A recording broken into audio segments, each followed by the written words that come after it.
Hello, friend. I want to just say a word or two about Good Friday, which is a very important aspect of the Christian calendar. And of course, it's perhaps the most horrific and saddest aspect of the calendar. And I think a good way for me to come to it is to think about the 5 unavoidable givens in life, where we say everything changes and ends. Things don't always go according to plan. Life is not always fair. Pain is part of life, and people are not loving and loyal always.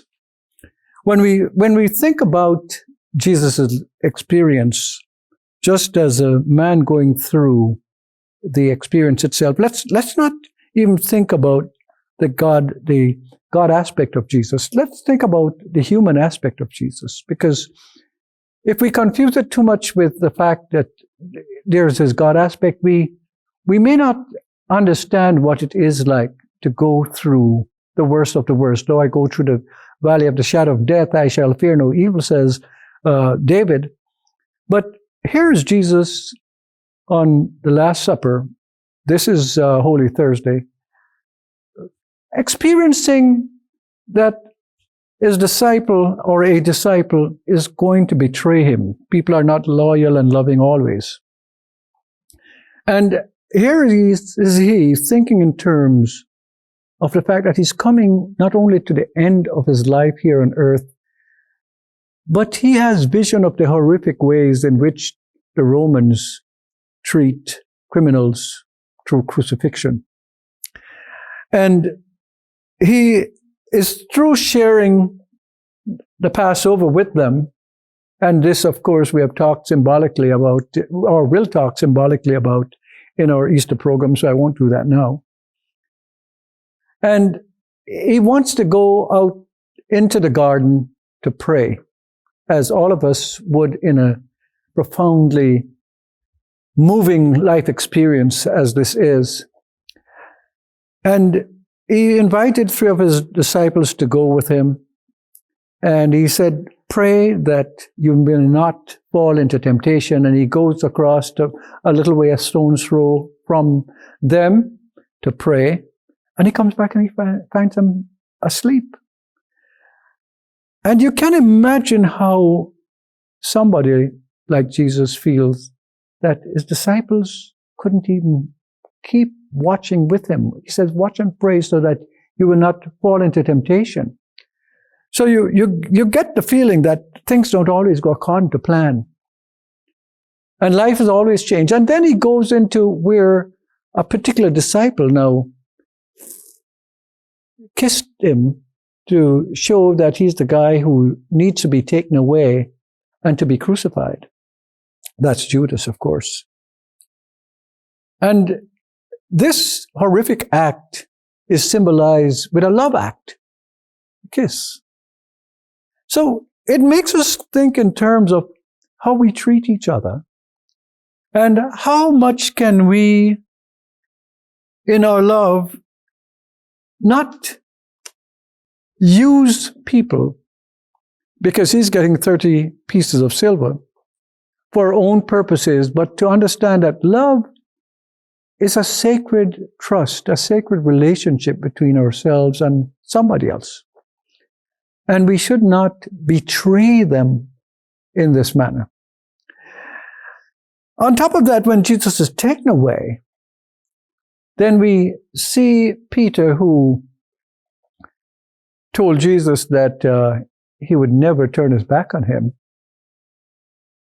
Jesus told him that before the cock crows, you're going to deny me 3 times.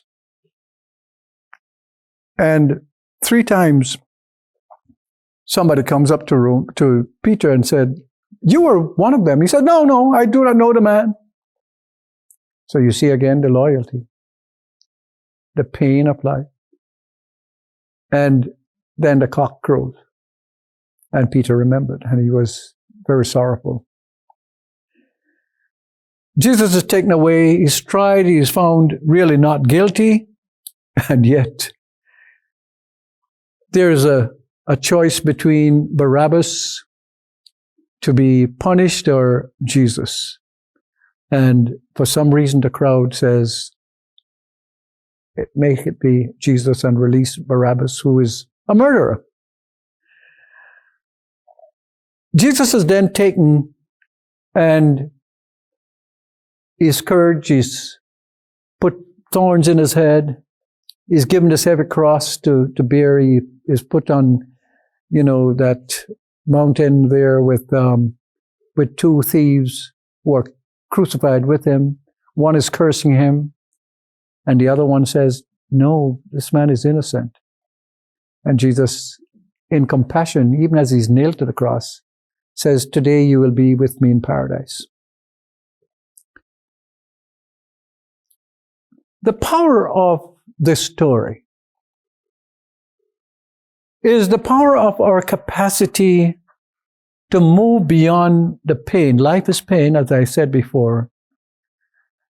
And to be thinking of somebody like Jesus is still thinking of the other common thieves who is dying with him, despite all the things that are happening to Jesus. When he is thirsty, they don't give him water. I think they give him vinegar or something. They push a spear in his side and he dies. This is really a horrific way to die.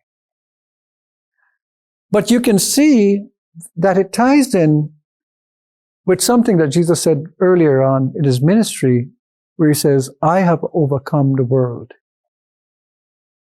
And there is an element in that story that tells us that despite the shortcomings of the world, in this world of pairs of opposites, that there is something in us that can transcend all that is happening to us, so that we can, in fact, overcome the world.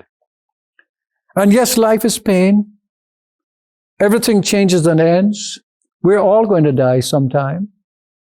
Some people don't like the word die. They say, make the final transition. However we treat it, the fact of the matter is that we won't be here in this body at some point. And so what this causes us to do is to have a reflection on the fact that when we are having despair, it may not be that we are on that threshold of dying, but we could be on the threshold or perhaps in the despair of life. Something horrific has happened in your life that has taken away the hope. It has sucked the oxygen of hope out of the room of your life. And you find it hard to breathe. And in this point, it is important for us to remember that there is that supply of energy, of oxygen, that is always, pardon me, always within, and ready, willing, and able to respond. And despite what may happen to the outer shell of your life, your body, there is a consciousness that is beautiful, that is centered, that is resurrected from the sense that you are in the very bosom of God. You're in the very arms of God. As Aurobindo, who is not Christian, once said, we're here for the delight of God. And somehow to maintain that belief despite all the tragedies that may happen in your life is to really understand what it is to be transformed by the renewing of your consciousness. Paul says, mind, I say consciousness. Because ultimately, we all belong and are centered in the one consciousness, which is God's consciousness. And we're here to serve at God's delight. So Good Friday, for me, means that despite the appearances to the contrary, that life is good, and I'm here to serve at God's delight. May you have a reflective kind of Good Friday where it informs you of how valued you are despite all that you may be going through, and that nothing that you're going through can keep you from resurrecting into something greater than you are feeling right now. Because the one thing that never leaves you is spirit. God bless you all.